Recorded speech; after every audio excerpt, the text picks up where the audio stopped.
Hello guys, आज हम पढ़ेंगे VMO cut exam BA first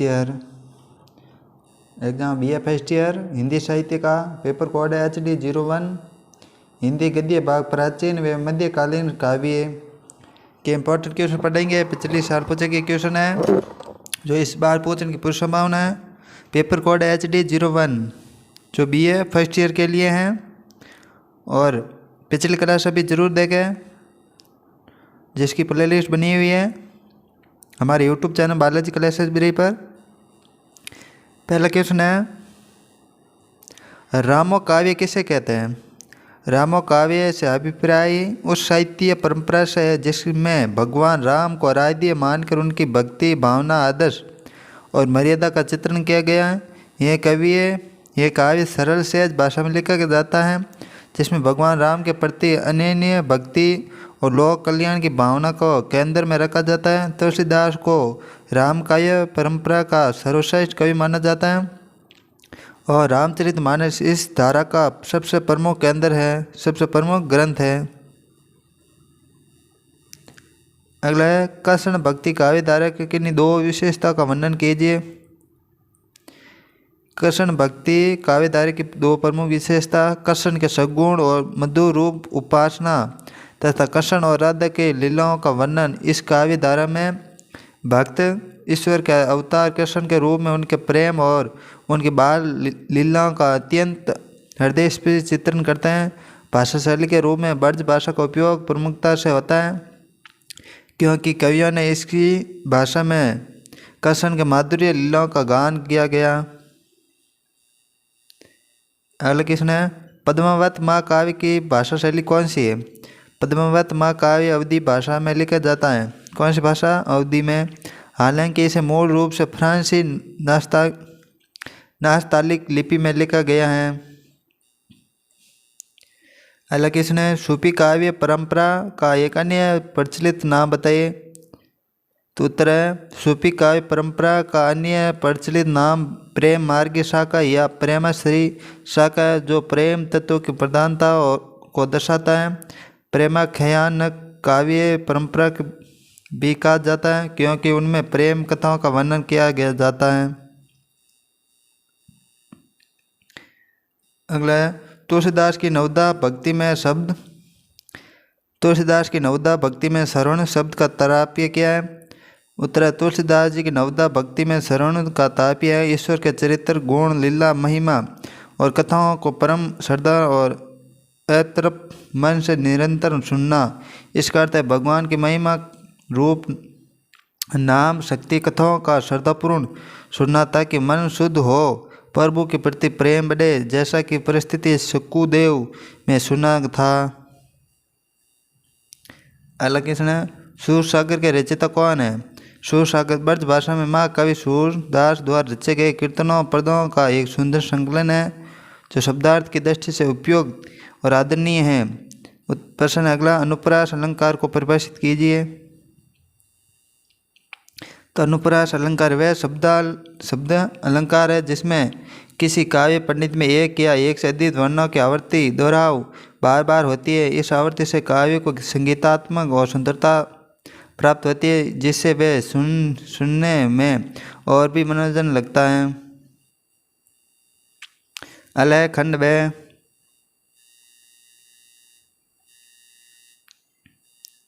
जिसमें से प्रसंग व्याख्या पद्यांश की प्रसंग से व्याख्या कीजिए। इसमें दो क्वेश्चन पूछे जाएंगे। इस पेपर में दो क्वेश्चन पूछे जाएंगे से प्रसंग व्याख्या का। मन तो कला सभिमान कला शोले की बंदियन बाल वेश ससिता समीप अमृत रस पनिन्य विगसी कमल बिग भ्रम बैन खजन मर्ग लुटियन हरि को अरूप चिब मोती शिष्य अहि पुष्टिय छत्रपति गद्य हरि हंस गति वी बनाए सच्चे सचिव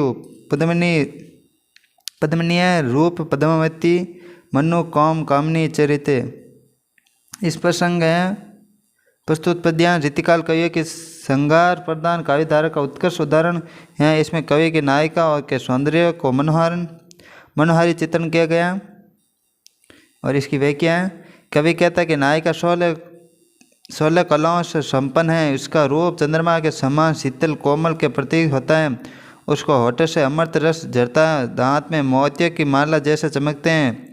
होठ हीरे की भांति चमकते हैं। उसकी आंखें कंजन पक्षी जैसी चंपल और आकर्षण है। उसकी मुस्कान खिले हुए कमल के समान है। उसका अंग सोरस सर्प के ललच जैसा प्रतीक होता है। चलने में उसकी गति हंस के समान कोमल ग्रेमैनी है। अतः कवि नायिका के रूप को इतना अद्वितीय मानता है जो उसे देखकर लगता है कि मानो वह स्वयं कामदेव ने अपनी प्रेयसी का सृजन किया है। अगला क्वेश्चन है प्रस्तुत पद्यांश की सप्रसंग व्याख्या है। जो बड़े की लघु कते नहीं रहीम गरी जाही गिरधर मूली दर कहे कुछ दुख मानते नहाई। जो रहीम भावी कतु होती अपने हाथ राम ने जाते हरिण संग सौंप ने रावण साथ। इसकी प्रसंग है प्रस्तुत पद्यांश सतकवि अब्दुल रहीम खान खाना के नेति दोम से लिया गया है। रहीम जी अकबर ने नवरत्नों में सम्मिलित हैं। वे संस्कृत, फारसी, अरबी और हिंदी के अद्भुत पंडित हैं। उनका रचनाओं में नीति, भक्ति, प्रेम और जीवन दर्शन का सुंदर समन्वय मिलता है। विशेषकर उनके दोहे जीवन व्यापार के मार्गदर्शन को माने जाते हैं। कवि कहते हैं पहले दोहे में मैं बड़े और छोटे के संबंध में विचार करता हूँ। रहीम कहते हैं कि यदि बड़े लोग छोटे या साधारण जनों से तुच्छ समझकर उनके संबंध नहीं रखते तो उनका बढ़ाना व्यर्थ है। सच्चा मान वही है जो अपने से निम्न लोगों को ही अपना साथ रखे और सम्मान दे। भगवान श्री कृष्ण जैसे गिरधर मुरलीधर भी ग्वाल बालों को गोपियों के साथ रहते थे, उनके साथ खेलते थे और आनंद करते थे, किंतु कभी उसे अपमान का कारण नहीं माना। इससे सिद्ध होता है कि महानता का लक्षण विविधता और सबको साथ लेकर चलने में है, नहीं कि दूसरों को दिखाने में।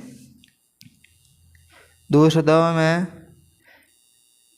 कवि भाग्य और नीत की सत्ता को स्वीकार करता है। रहीम कहता है कि यदि मनुष्य अपने भाग्य को स्वयं गढ़ सकता है तो जीवन में दुख कठिनाई कभी भी नहीं आती। उदाहरण स्वरूप भगवान राम को वनवास ने भोगना पड़ता तो माता सीता को रावण के हाथों न सौंपा जाता। इसका तात्पर्य है कि मनुष्य अपने प्रयासों के बावजूद हर परिस्थिति को नहीं बदल सकता। कुछ बात ईश्वर की इच्छा और भाग्य की शक्ति पर ही निर्भर होती। इसलिए मनुष्य को परिस्थितियों को ध्यानपूर्वक स्वीकार करना चाहिए। अगला क्वेश्चन है सूरदास की भक्ति भावना प्रकाश डालिए। सूरदास की भक्ति भावना पर प्रकाश डालिए। तो है उत्तर है सूरदास की भक्ति सगुण पुष्ट मार्गीय माधुर्य वात्सल्य भाव से ओतप्रोत हैं,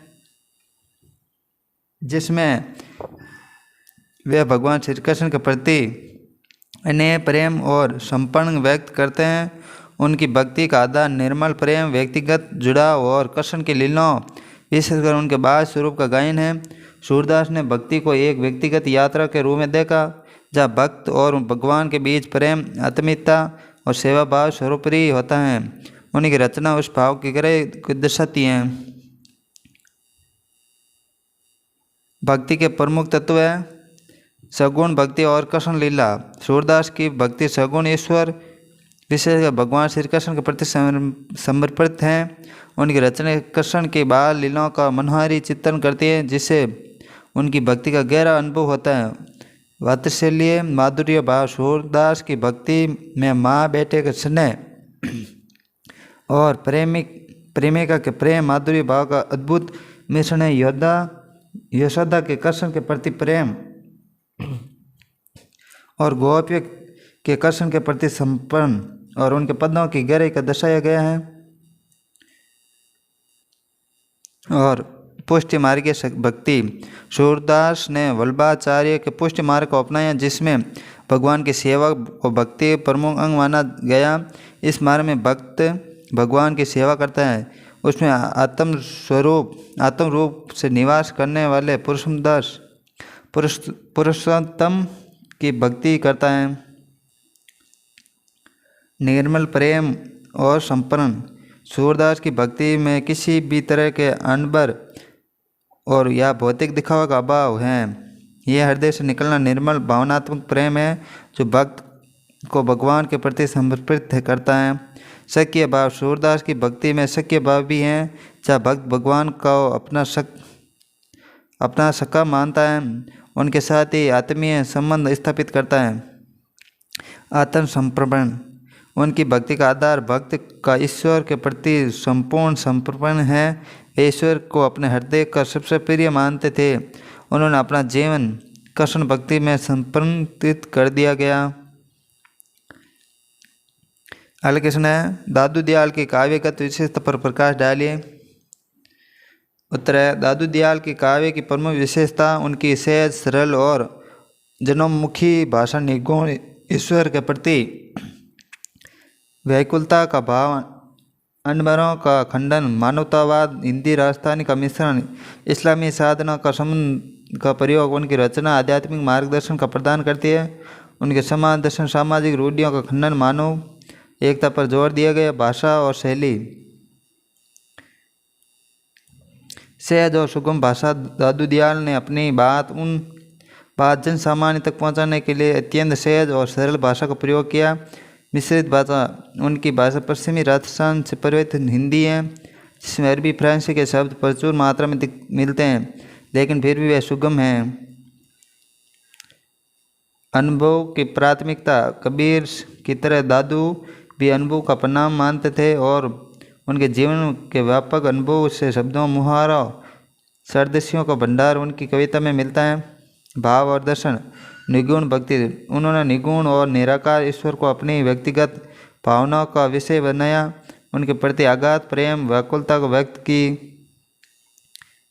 अनबरों का विरोध, वे धार्मिक अनबरों, जटिल क्रियाकलापों, तीर्थ यात्रा और व्रतों को महत्वहीन मानते हैं। निष्ठापूर्ण कर्मकांड रहित भक्ति पर बल देते हैं। मानवतावाद, दादू दयाल ने हिंदू मुस्लिम एकता का संदेश दिया। वे अपने काव्य माध्यम से समान सहिष्णुता, सहअस्तित्व की भावना जगाई। सामाजिक चेतना, उनकी वाणी में व्यापक रूढ़ अंधविश्वासों का खंडन किया गया। मानव एकता आधारित समाज दर्शन को बढ़ावा दिया गया। रचना और योगदान, दादू वाणी उनके पदों, शक्यों और अन्य रचनाओं का संकलन। दादू वाणी रजब द्वारा संपादित दादू अनुभव वाणी में मिलता है। आध्यात्मिक मार्गदर्शन, उनकी कविता आध्यात्मिक मार्गदर्शन चाहने वालों की चिंतन सात्वन का स्रोत है। कबीर की परंपरा, दादू दयाल को उत्तर भारत में भक्ति भाव की प्रतिष्ठा करने में कबीर और नानक के समान महत्व का सत कवि माना जाता है। अगला क्वेश्चन है, काव्य गुण की परिभाषा देते हुए उसके भेदी का वर्णन कीजिए। तो उत्तर, काव्य गुण की परिभाषा, काव्य शास्त्र में काव्य गुणों को अत्यंत महत्व माना गया। काव्य के तत्व जो उसकी शोभा, माधुर्य और भावना उत्पादकता को बढ़ाते हैं, काव्य गुण कहलाते हैं। जैसे कि रतन की शोभा उसकी तेज होती है, उसी प्रकार काव्य की सुंदरता गुणों से होती है। आचार्य दंडी से स्पष्ट किया कि काव्य रस और अलंकार के साथ गुणों ही हृदयग्राही बनता है। आचार्य द्वारा काव्य गुणों की संख्या भिन्न आचार्य ने काव्य गुणों की संख्या भिन्न मानी है।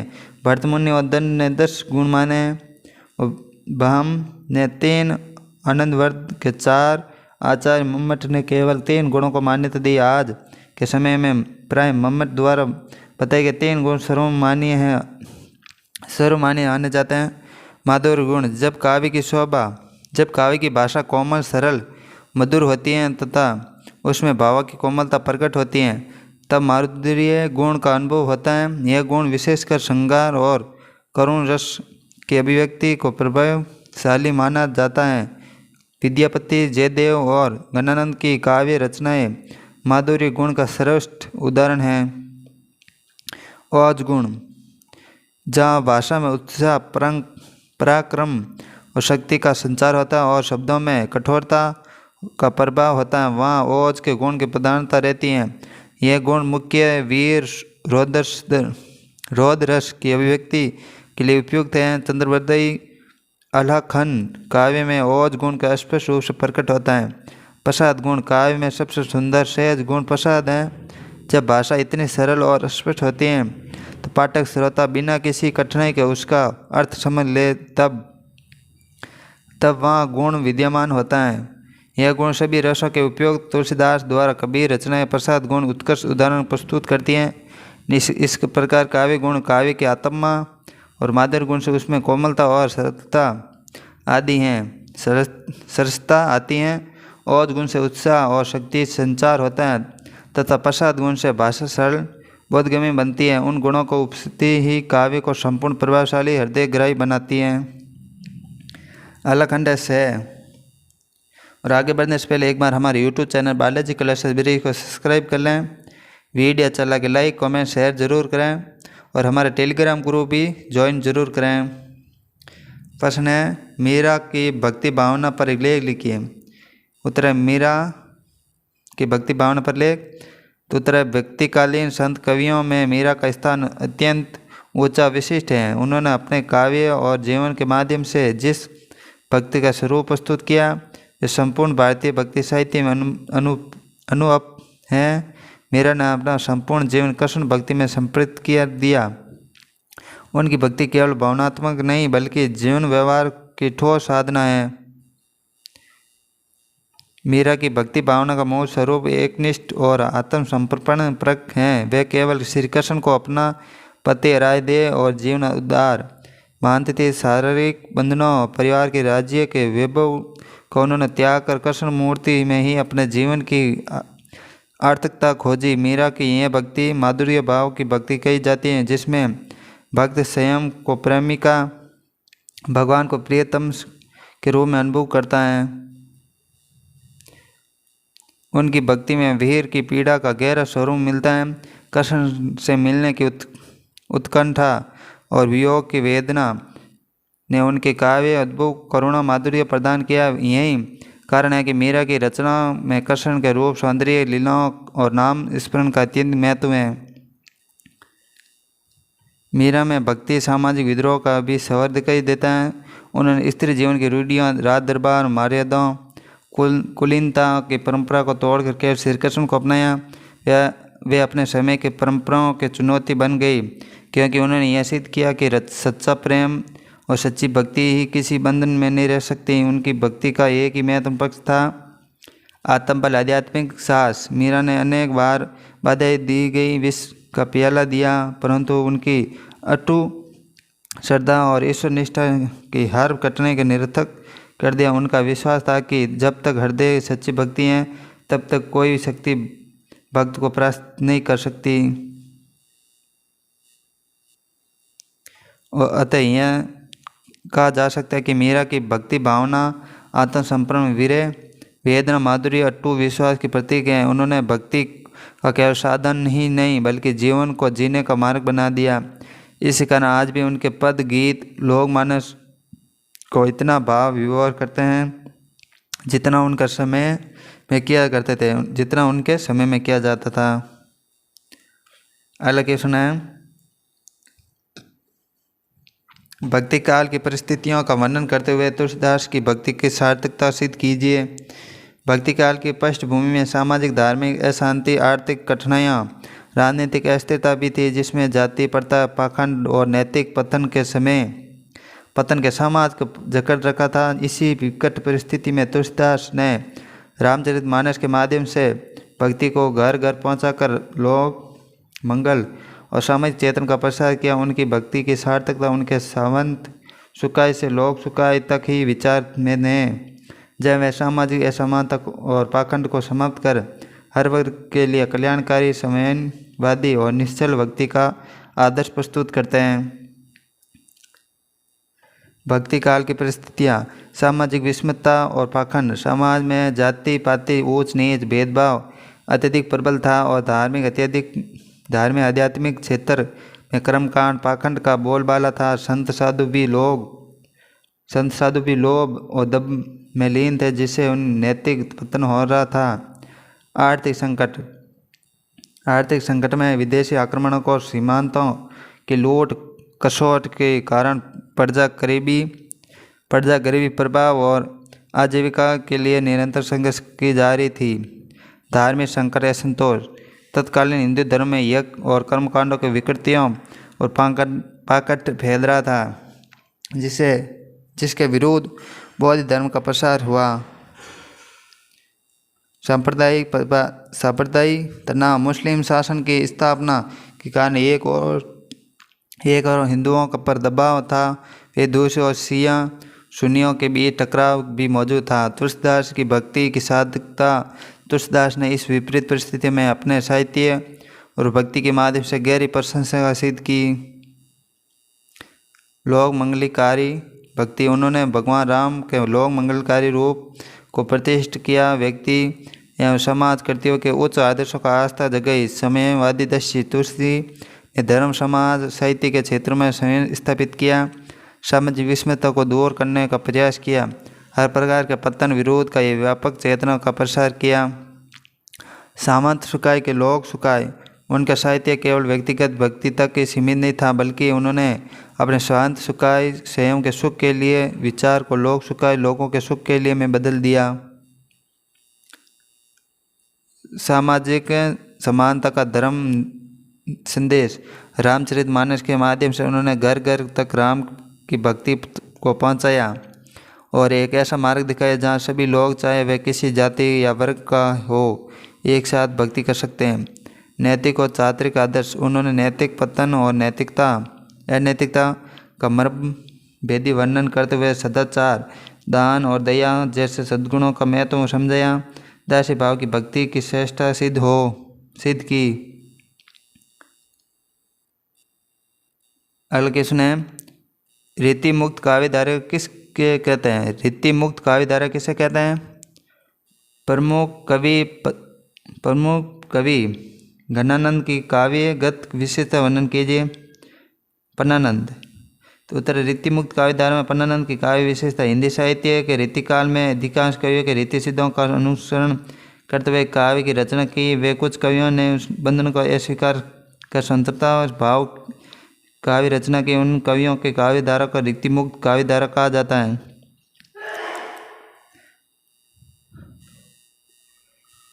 और इस धारा के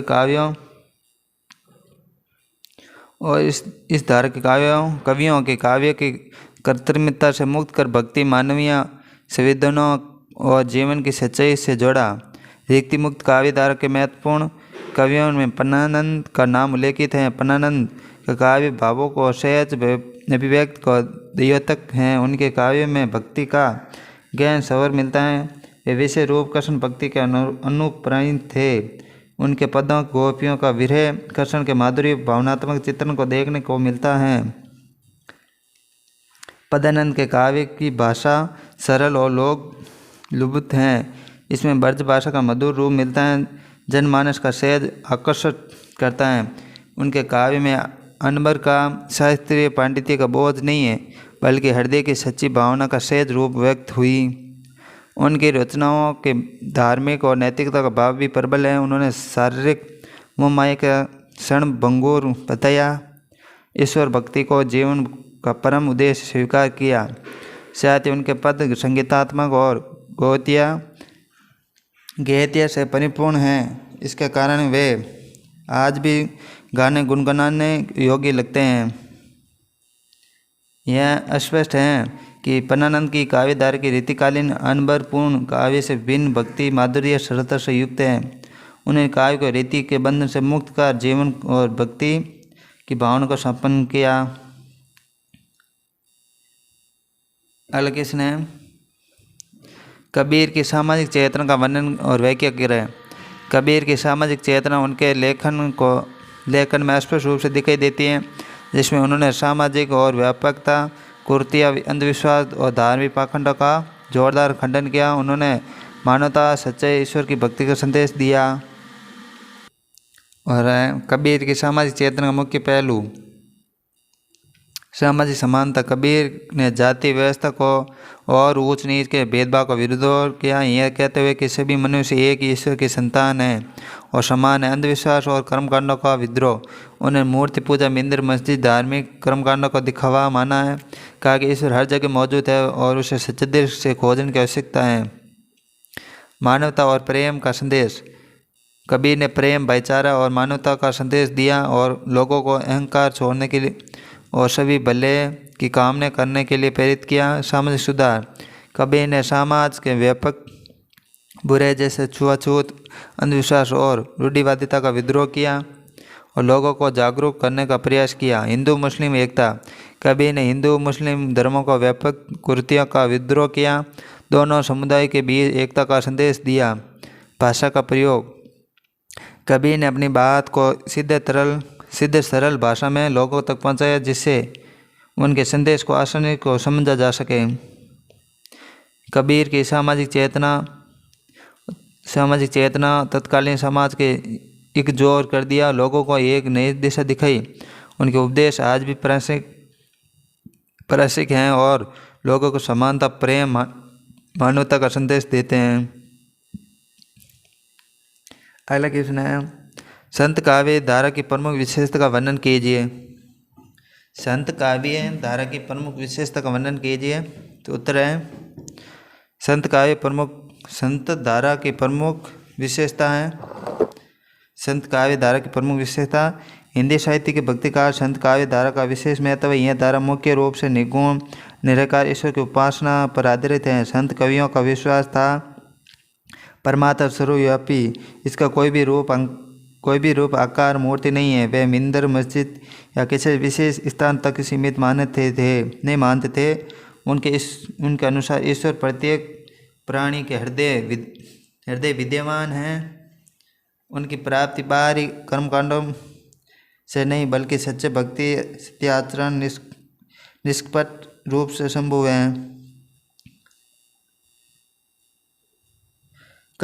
संत काव्य धारा की सबसे बड़ी विशेषता निर्गुणवाद। संत कवियों ने ईश्वर को निराकार, अजन्मा, अविनाशी, सर्वशक्तिमान बताया। वे मानते थे कि आत्मा और परमात्मा में कोई भेद नहीं है, दोनों एक ही सत्ता है के रूप में। कबीर जैसे संतों ने उसे स्पष्ट करते हुए कहा, साई मेरे भीतर बाहर, अर्थात ईश्वर हमारे अंदर और बाहर हर जगह है। इसलिए मंदिर, मस्जिद, तीर्थ, मूर्तियों की आवश्यकता नहीं है। इस धारा की दूसरी महत्वपूर्ण विशेषता है मूर्ति पूजा, बाह्य डंबर, कर्मकांड का विद्रोह। संत कवियों ने समाज के प्रचलित अंधविश्वास, जात पात, ऊंच नीच और धार्मिक पाखंड का खोलकर विरोध किया। उन्होंने तीर्थाटन, व्रत, उपन्यास, कर्मकांडों को ईश्वर प्राप्ति के साधन मानकर इनकार किया और उनके अनुसार सच्चा धर्म मानवता का प्रेम है। संत काव्य धारा के साधन के सहज मार्ग का प्रतिपादन किया। संत कवि का विश्वास था कि ईश्वर को कठिन योग, साधन, तप, कठोर व्रत, उपवास से प्राप्त नहीं है। उसकी प्राप्ति का मार्ग बहुत सरल है, निष्कपट प्रेम, सत्य, करुणा और सहज भक्ति है। दयाल दयाल और कबीर जैसे संतों के सहज समाधि को सर्वोत्तम साधना बताया। इस काव्य के साधन में सामाजिक सुधार की भावना प्रबल है। संत कवियों ने उस समय समाज में व्यापकता, जाति, अस्पृश्यता, ऊंच नीच, धार्मिक भेदभाव की चुनौती दी। उन्होंने मानवता को सर्वोपरि मानते हुए कहा, सब प्राणी समान है, ईश्वर की संतान। कबीर रैदास की वाणी यह सामाजिक अत्यंत प्रखर रूप में दिखाई देती हैं। और संत काव्य धारा की एक बड़ी विशेषता है उसकी समन्वयकारी दृष्टि। संत कवियों ने हिंदू मुस्लिम की एकता पर जोर दिया, एकता पर बल दिया। उन्होंने धर्म और पंथ के संकीर्ण सीमाओं से ऊपर उठकर सार्वभौम ईश्वर की उपासना की। गुरु नानक की वाणी उसका उत्कृष्ट उदाहरण है, जिसमें उन्होंने कहा कि ईश्वर न तो हिंदू हैं और न ही मुसलमान, वे सबका एक है। भाषा और शैली की दृष्टि से संत काव्य धारा का महत्व बहुत ही अधिक है। संत कवियों ने अपनी वाणी का सरल सहज जन भाषा में व्यक्त किया ताकि सामान्य जनता उसे आसानी से समझ सके। उन्होंने संस्कृत, फ्रांसी की कठिन भाषा का प्रयोग न करके लोकसभा, बड़, चौधरी, राजस्थानी, पंजाबी, खड़ी बोली का प्रयोग किया। कबीर की वाणी सखिया दोहा के रूप में दादू पद्मावली रैदास नामदेव की वाणी लोकगीतों की तरह जन जन में लोकप्रिय हुई।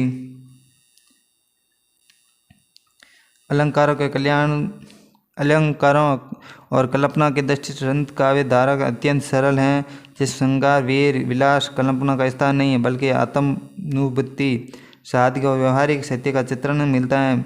संत काव्य ने अपने जीवन और अनुभव के आधार पर काव्य रचा, इसलिए उनकी वाणी सीधी हृदय पर स्पर्श करती है। नैतिकता और समानता का संदेश सत्काव्य की आत्मा है, जिसमें व्यक्ति को सत्यनिष्ठ, परोपकारी, दयालु, करुणामय बनने की शिक्षा दी गई। संत कवियों के अनुसार ईश्वर की सच्ची भक्ति वही है जो मानवता के सेवा में निहित है। इस प्रकार कहा जा सकता है सत्य काव्य धारा ने हिंदी साहित्य ने केवल नई दिशा दी, बल्कि समाज में जागरूकता, समानता, भाईचारा, मानवता का संदेश भी फैलाया। इसकी सबसे बड़ी विशेषता यह है कि धर्म, संप्रदाय और से सबसे ऊपर उठकर मनुष्य इसके अंतरतम में स्थित ईश्वर की पहचान करता है। दोहा और रोला छंद के उदाहरण समझे। दोहा छंद की परिभाषा। दोहा हिंदी काव्य की सर्वाधिक लोकप्रिय छंद है। इसमें 4 चरण पंक्तियाँ होते हैं। प्रत्येक चरण में 13-11 मात्रा होती है, अर्थात प्रथम और तृतीय चरण में 13 मात्रा, द्वितीय और चतुर्थ चरण में 13 और 11 मात्रा होती है। 13-11 13-11 लक्षण सूत्र है। उदाहरण में रहीम पानी राखिए, बिना पानी सब डूब सब सून। रहीम रहीमन पानी रखिए, इसमें है 13। बिन पानी सब सून 11। पानी गए न रुबे, इसमें 13। मोती मानुष चून, इसमें 11। रोला छंद परिभाषा। रोला छंद के दोहा की तरह अत्यंत प्रसिद्ध है। इसमें 4 चरण होते हैं। प्रत्येक चरण में 24 मात्रा होती हैं, जिनके विभाजन इस प्रकार है: 6-4 6-4 4 मात्राएं। लक्षण सूत्र है 6-4 6-4 4, जिसमें उदाहरण है वीर तू बड़ी बारी चाड़ी क्यों सिंध पार, लाया लुकदारी ज्यमती हनुमान। इस प्रकार दोहा छंद में विशेषता 13-11 की मात्रा व्यवस्था है, जबकि रोला छंद की विशेषता 24 मात्रा के प्रति संतुलन है। और ऐसे वीडियो देखने के लिए हमारे YouTube चैनल बालाजी क्लासेस बिरई को सब्सक्राइब कर लें और पिछली क्लास भी एक बार ज़रूर देखें। इससे बाहर जाने की कोई संभावना नहीं है या इनसे रिलेटिव ही क्वेश्चन आएंगे। और एक बार हमारा वीडियो अच्छा लगे तो लाइक, कमेंट, शेयर ज़रूर करें और वीडियो को आगे से आगे शेयर ज़रूर करें और हमारा टेलीग्राम ग्रुप ज्वाइन ज़रूर करें। वहाँ वीडियो में क्वार्टर संबंधी नोटिफिकेशन मिलता रहेगा। बालाजी क्लासेस बिरई यूट्यूब चैनल बिरई, इसको ज्वाइन सब्सक्राइब जरूर कर ले यूट्यूब चैनल को।